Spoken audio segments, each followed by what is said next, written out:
What if our foreign policy of the past century is deeply flawed and has not served our national security interests? What if we wake up one day and realize that the terrorist threat is a predictable consequence of our meddling in the affairs of others and has nothing to do with us being free and prosperous? What if propping up repressive regimes in the Middle East endangers both the United States and Israel?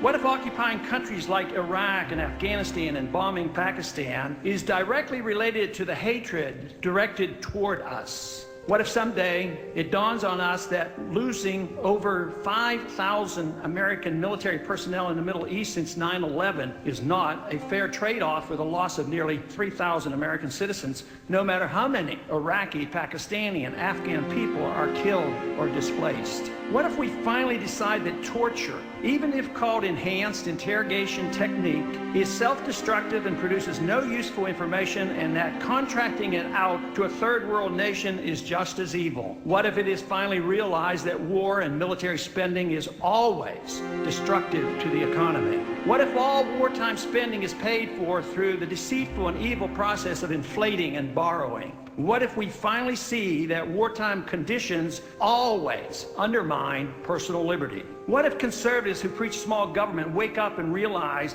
that our interventionist foreign policy provides the greatest incentive to expand the government? What if conservatives understood once again that their only logical position, military intervention and managing an empire throughout the world? What if the American people woke up and understood that the official reasons for going to war are almost always based on lies and promoted by war propaganda in order to serve special interests? What if we as a nation came to realize that the quest for empire eventually destroys all great nations? What if Obama has no intention of leaving Iraq? What if a military draft is being planned for the wars that will spread if our foreign policy is not changed? What if the American people learn the truth, that our foreign policy has nothing to do with national security, that it never changes from one administration to the next? What if war and preparation for war is a racket serving the special interests? What if President Obama is completely wrong about Afghanistan and turns out worse than Iraq and Vietnam put together? What if Christianity actually teaches peace and not preventive wars of aggression? What if diplomacy is found to be superior to bombs and bribes in protecting America? What happens if my concerns are completely unfounded?